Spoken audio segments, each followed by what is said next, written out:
নমস্কার, নিউজ 18 বাংলা আপনাদের সকলকে স্বাগত। শুরু করছি কলকাতা। চোখ রাখছি আমরা বিস্তারিত খবরে।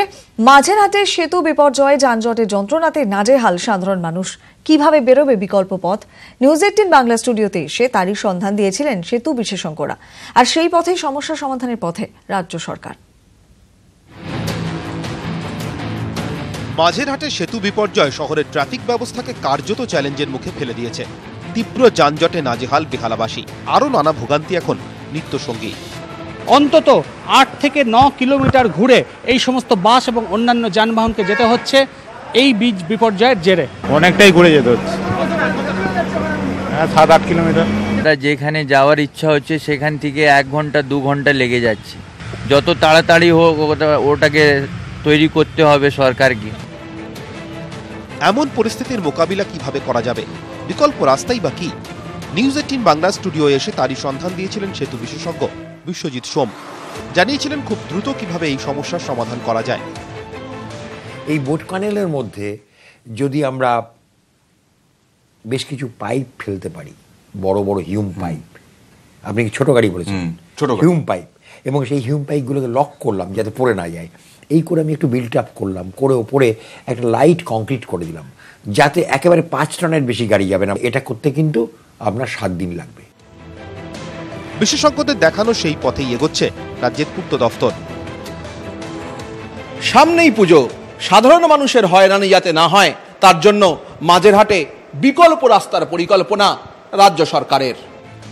মাঝেরহাট স্টেশনের কাছে থাকা খাল ও রেল লাইনের উপর দিয়েই ঢালাই রাস্তা সহ অস্থায়ী সেতু নির্মাণের প্রস্তাব রেলকে দিয়েছে পূর্ত দফতর। ছোট গাড়ির জন্য এই অস্থায়ী রাস্তা, ভাঙা ব্রিজের ডান দিক দিয়ে হতে পারে এই বিকল্প সেতু। এক্ষেত্রে লেভেল ক্রসিং এর প্রয়োজন হবে। রাজ্যের প্রস্তাবে সায় রয়েছে রেলেরও। শনিবার মাঝেরহাটের এই এলাকা পরিদর্শন করেন পূর্ত দফতর ও রেলের আধিকারিকরা। সোমবার এ নিয়ে রেলের সঙ্গে বৈঠক। We are trying all options, let me assure you. There is nothing that this thing. We will be releasing a full plan case for the city of Calcutta. সামনেই উৎসবের মরশুম, কার্যত ভিড় ভেঙে পড়বে শহরে। তার আগে বিপর্যয় রুখতে নতুন পথের দিশা দিল নিউজ 18 বাংলা। নিউজ 18 বাংলা। মাঝেরহাটের ব্রিজ বিপর্যয়ের জের কলকাতার 4টি সেতুতে ছোট মালবাহী গাড়ি চলাচলও নিষিদ্ধ করেছে পুলিশ। ওই সেতুগুলোর বদলে বিকল্প সেতুরও ব্যবস্থা করা হয়েছে। রবিবারের পর শহরে 20 চাকার গাড়ি ঢোকায় নিষেধাজ্ঞা জারি করা হয়েছে। This is all being evaluated right now. The government instructions are যে করা হয়েছে যেটা 20 চাকার and above vehicles are not allowed. Majerhat bridge ভেঙে পড়ার পরেই শহরের সেতুগুলি দিয়ে 20 চাকার পণ্যবাহী গাড়ি চলাচল বন্ধের নির্দেশ দিয়েছিলেন মুখ্যমন্ত্রী। শনিবারই নবান্ন থেকে কলকাতার পুলিশ কমিশনার রাজীব কুমার জানিয়ে দেন, রবিবারের পর শহরে 20 চাকার গাড়ি ঢুকবে না। বৃহস্পতিবারই নিউজ 18 বাংলায় শহরের কয়েকটি বিপজ্জনক সেতুর খবর দেখানো হয়।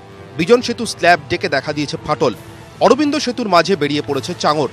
এই দুই সেতু ছাড়াও টালিগঞ্জ বেলগাছিয়া সেতু দিয়েও ছোট মালবাহী গাড়ি চলাচলে নিষেধাজ্ঞা জারি করেছে পুলিশ। অরবিন্দ সেতুর বদলে মানিকতলা ব্রিজ ব্যবহার করবে। বিজন সেতুর বদলে মালবাহী গাড়িগুলি যাবে প্রিন্স আনোয়ার শাহ কানেক্টর দিয়ে। টালিগঞ্জ সেতুর বদলে দুর্গাপুর ব্রিজ ব্যবহার। বেলগাছিয়া ব্রিজ দিয়ে আসা গাড়িগুলি রাজা মনীন্দ্র রোড ধরবে। বিভিন্ন জায়গা থেকে কিছু কিন্তু কনসার্ন রেজ করা হয়েছে regarding safety of the bridges. ওর ব্যাপারে আপনাদেরকে আমরা কিছু ব্রিজগুলোকে আইডেন্টিফাই করা হয়েছে যেগুলোতে এখন গুডস ভেহিকলগুলোকে রেস্ট্রিকশন রাখা হবে। তবে নিত্য প্রয়োজনীয় পণ্য বা ওষুধ বহনকারী গাড়িগুলির ক্ষেত্রে কিছু ছাড় দেওয়া হবে। মাছ, শাকসবজি, ওষুধ বা নিত্য প্রয়োজনীয় পণ্যবাহী গাড়িগুলির ক্ষেত্রে ছাড়। সরাসরি লালবাজারে 100 ডায়াল করে ফোনে জানাতে হবে। এছাড়া 1073 নম্বরেও ফোন করা যাবে। সেক্ষেত্রে ট্রাফিক পুলিশ ব্যবস্থা নেবে। এই 4 সেতুর স্বাস্থ্য নিয়ে দায়িত্বপ্রাপ্ত সংস্থাগুলি কলকাতা পুলিশকে রিপোর্ট দেবে। তারপরই ওই সেতু দিয়ে ফের মালবাহী গাড়ি চলবে। নেক্সট উইক থেকে আমরা আশা করি দ্য ট্রাভেল টাইম নিশ্চয়ই ইমপ্রুভ হবে। এজেন্সিরা যখন আমাদেরকে ক্লিয়ারেন্স দিয়ে দেবেন কিনা it is safe for goods vehicles to travel, তখন এটা খুলে দেওয়া হবে। শহরের যে 4টি সেতুতে আপাতত ভারী যান চলাচল নিষিদ্ধ করা হয়েছে সেখানে অন্যত্র ঘুরিয়ে দেওয়া হবে গাড়িগুলিকে, এবং যান চলাচলের সুবিধার্থেই আপাতত এই সিদ্ধান্ত নিয়েছে কলকাতা পুলিশ। তার মধ্যে উল্টোডাঙার এই অরবিন্দ সেতুও রয়েছে। ক্যামেরা সুমন বসুর সঙ্গে সুজয় পাল, নিউজ 18 বাংলা, কলকাতা। আর এই মাঝেরহাট ব্রিজ বিপর্যয়ের জেরে কলকাতার যে 4টি সেতুতে ছোট মালবাহী গাড়ি এবং বড় গাড়ি চলাচল নিষিদ্ধ করা হয়েছে, তার মধ্যে অন্যতম গুরুত্বপূর্ণ হচ্ছে উত্তর কলকাতার বেলগাছিয়া ব্রিজ এবং দক্ষিণ কলকাতার টালিগঞ্জ ব্রিজ। দু জায়গা থেকে আমাদের দুই প্রতিনিধি রয়েছেন আমাদের সঙ্গে, সেখানকার ছবি তুলে ধরবো আপনাদের সামনে প্রতিনিধির মাধ্যমে। উত্তর কলকাতা থেকে রয়েছেন অভিজিৎ চন্দ এবং দক্ষিণ কলকাতা থেকে রয়েছেন ভেঙ্কটেশ্বর লাহিড়ী। অভিজিৎ, আমি তোমার কাছে প্রথমে আসি। এর আগেও যেমনটা কথা হচ্ছিল যে আজকে যেহেতু রবিবার এবং অন্যান্য দিনের তুলনায় অপেক্ষাকৃত কম যানবাহন চলে, সেক্ষেত্রে মালবাহী গাড়ি তো আরো কম। সার্বিকভাবে ব্রিজের ঠিক কি পরিস্থিতি দেখছো, কি অবস্থার মধ্যে এই মুহূর্তে রয়েছে বেলগাছিয়া ব্রিজ?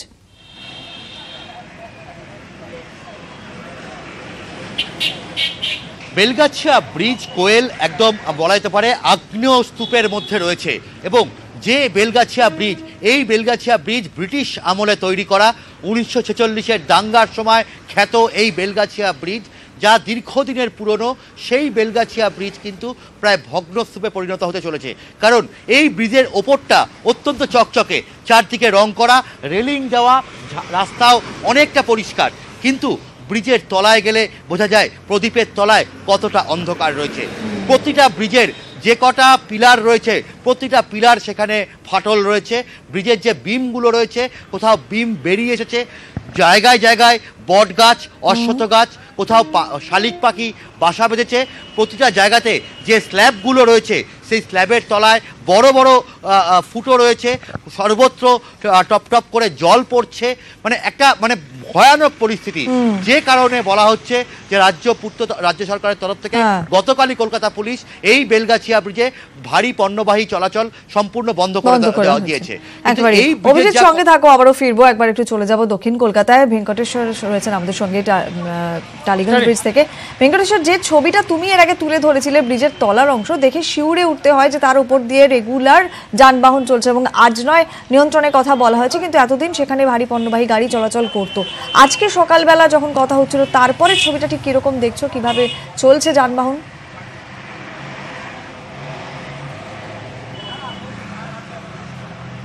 দেখো গোল, তোমার সাথে এর আগে যখন আমার কথা হচ্ছিল তখন তোমাকে আমি ব্রিজের নিচের কি ভয়াবহ অবস্থা সেটা দেখিয়েছিলাম।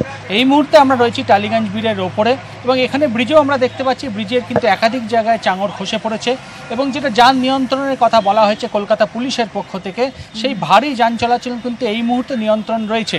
অর্থাৎ ভারী যান চলাচল, যে সমস্ত পণ্যবাহী যান চলাচল, বেশি চাকার 6 চাকা বা 10 চাকার, সেই সমস্ত লরি বা ট্রাককে এই মুহূর্তে ঢুকতে দেওয়া হচ্ছে না। এবং সাধারণ যে সমস্ত গাড়িগুলো রয়েছে, সেই গাড়ি বা বাস যেগুলো রয়েছে, সেইগুলো কিন্তু এই টালিগঞ্জ ব্রিজের ওপর দিয়ে যাচ্ছে। এবং কলকাতা পুলিশের পক্ষ থেকে পরিষ্কার জানিয়ে দেওয়া হচ্ছে, পূর্ত দপ্তরের পক্ষ থেকে এই সমস্ত ব্রিজ, যে 4টি ব্রিজের কথা বলা হয়েছে, যে 4টি ব্রিজে যান নিয়ন্ত্রণ করা হয়েছে, সেখানে কিন্তু তোমাকে বললাম যে সেই সমস্ত ব্রিজ যতক্ষণ না পর্যন্ত ব্রিজের স্বাস্থ্য পরীক্ষা হবে, স্বাস্থ্য পরীক্ষা করার পরেই এই সমস্ত যে যান নিয়ন্ত্রণ করা হয়েছে, অর্থাৎ ভারী যান নিষিদ্ধ করা হয়েছে, সেই যান চলাচল আবার শুরু করা হবে যতক্ষণ না পর্যন্ত পিডব্লিউডি অর্থাৎ পূর্ত দপ্তর সবুজ সংকেত দিচ্ছে। এই মুহূর্তে আমরা দেখতে পাচ্ছি, তোমাকে একটু দেখানোর চেষ্টা করব ক্যামেরার মাধ্যমে যদি সম্ভব হয়। কোয়েল, ব্রিজের যে ওপরের অংশ রয়েছে, ব্রিজের আমরা এই মুহূর্তে ওপরে রয়েছি, তোমাকে ওপরে একটু ছবিটা দেখানোর চেষ্টা করব কিভাবে চাঙড় খসে পড়েছে ব্রিজের। তুমি নিশ্চয়ই দেখতে পাচ্ছ ব্রিজের ওপরের অংশের যে চাঙড়, সেই চাঙড় কিন্তু দেখতে পাচ্ছ নিশ্চয়ই তুমি এবং দর্শকরা, যে চাঙড় খসে পড়েছে। এবং এই চাঙড় খসে পড়ে যে সমস্ত মানুষ যাতায়াত করছে এই ব্রিজের নিচ দিয়ে, তারাও কিন্তু যে কোনো সময় দুর্ঘটনার শিকার হতে পারে। একেবারেই তাই, যে কোনো সময় চাঙড় মাথার উপর পড়ে সত্যি তারাও দুর্ঘটনার শিকার হতে পারেন। সত্যি এই মুহূর্তে যথেষ্ট ভয়ানক পরিস্থিতিতে বেলগাছিয়া ব্রিজ এবং তার পাশাপাশি টালিগঞ্জ ব্রিজ, যে 4টি ব্রিজে নিষেধাজ্ঞা জারি করা হয়েছে, তার মধ্যে অন্যতম এই 2টি ব্রিজ। আমাদের দুই প্রতিনিধি সেখানকার ছবি তুলে ধরলেন। তোমাদের দুজনকে আপাতত অনেক ধন্যবাদ, আবারও পরবর্তীতে যোগাযোগ করব। তবে এটাই সব থেকে বেশি চিন্তার এবং আতঙ্কে, যে ব্রিটিশ আমলের তৈরি এই 2টো ব্রিজের অবস্থা কিন্তু সত্যি জরাজীর্ণ।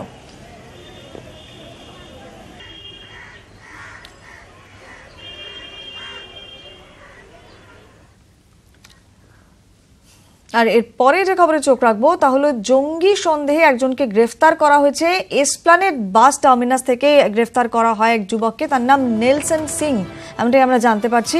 মণিপুরে জঙ্গি সংগঠনের সঙ্গে তার যোগ রয়েছে বলে এখনো পর্যন্ত জানা যাচ্ছে। জঙ্গির সঙ্গে গ্রেফতার করা হয়েছে একজনকে আজকে।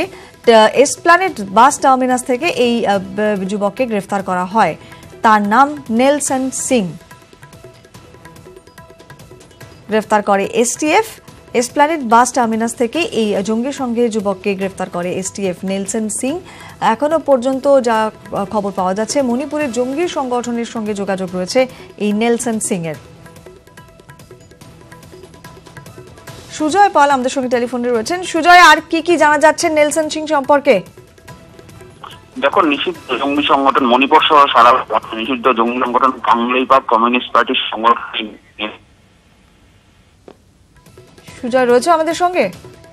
না, কোনো কারণে যোগাযোগ বিচ্ছিন্ন হয়ে গিয়েছে। আপনাদের আরো একবার জানিয়ে রাখি, ধৃতের নাম নেলসন সিং। আজকে যাকে এসটিএফ গ্রেফতার করে এসপ্ল্যানেড বাস টার্মিনাস থেকে, মণিপুরী জঙ্গি সংগঠনের নেতা এই নেলসন কাংলেইপাক জঙ্গি সংগঠনের সঙ্গে যুক্ত ছিল এই যুবক।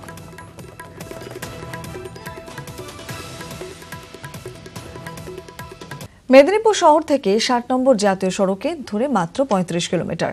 কানায় কানায় ভরা প্রকৃতি, পাথুরে খাদের ওপর আকাশের ডাকাডাকি, গায়ে গেরুয়া ওড়না জড়িয়ে দাঁড়িয়ে রয়েছে গনগনি, বাংলার গ্র্যান্ড ক্যানিয়ন। মুখ্যমন্ত্রী গনগনিকে পর্যটন কেন্দ্র হিসেবে ঘোষণা করেছিলেন আগেই, আর এখন জোর কদমে চলছে উন্নয়নের কাজ। দুধারে কাজুর বন পেরোনোর পর তার ঠিকানা। এখানে প্রকৃতি হাতে নিয়েছে তুলি। পাথুরে ভূমির ওপর সে এঁকেছে অপরূপ ভাস্কর্য। সে ভূমিরূপে লেপ্টে গেরুয়া, আনাজ কানাচে কখনো ধূসর, আগুন রাঙা লাল রূপসী বাংলা। রঙের ঘেরাটোপের মাথায় চুইয়ে পড়ছে আকাশ, পাশে শিলাবতী নদী। মেদিনীপুর শহর থেকে 60 নম্বর জাতীয় সড়ক ধরে মাত্র 35 কিলোমিটার। রূপের আঁচে ফুটছে গনগনি, আমেরিকার মতো বাংলার গ্র্যান্ড ক্যানিয়ন।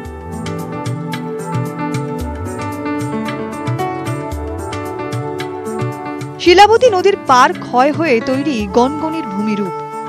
গুহা সহ একাধিক শিলাবিন্যাস দেখতে পাওয়া যায়। নদীতে নামার জন্য সিঁড়ি তৈরি হয়েছে ইতিমধ্যেই। শীতকালে পিকনিক করতে আসেন অনেকে, কিছু স্থানীয় মানুষও আসতেন। থাকার জন্য হোটেল ছিল না।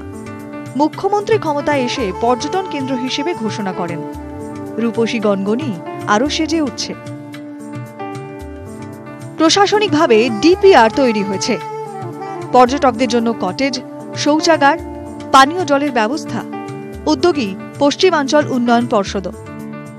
অনেক দূর বাইরে থেকে আসে, ওনাদের জন্য একটা রুমস রেডি করা হচ্ছে, টয়লেটস এবং ড্রিঙ্কিং ওয়াটার, ওখানে লাইটসগুলো এটা মেইনলি দরকার আছে। এগুলো আমরা করার জন্য চেষ্টা করছি। এই এলাকাটাকে ভূগোলের ভাষায় বলা যেতে পারে ব্যাডল্যান্ড টোপোগ্রাফি। জলবায়ুগত বৈশিষ্ট্য, মাটির প্রকৃতি, ভূমিক্ষয়ের প্রবণতা সবকিছু মিলে এই ভূমিরূপটা সৃষ্টি হয়েছে। পর্যটন কেন্দ্র হিসেবে সেজে ওঠার পর গনগনিতে বাইরে থেকে মানুষের আসা যাওয়া লেগেই থাকবে। স্থানীয় দোকানগুলিতেও বিক্রি বাড়বে, বাড়বে কর্মসংস্থান। গরিব মানুষ আমরা, আমাদের কোনো আয় তো সেরকম নেই, এখানে ব্যবসা করে খেতে পারবো, এই আর কি। গনগনিতে ওড়িশা স্থাপত্যের নিদর্শন সর্বমঙ্গলা কালী মন্দির। এছাড়াও আশপাশে আরো কয়েকটি মন্দির রয়েছে। কোনো রকম বিপত্তি এড়াতে গনগনিতে বিভিন্ন রকম সতর্কতার নোটিশও লাগানো হয়েছে। এই বাংলার পর্যটনে রং ধরিয়েছে গনগনি। পশ্চিম মেদিনীপুরের গনগনি থেকে সৌমিক মজুমদার, নিউজ 18 বাংলা।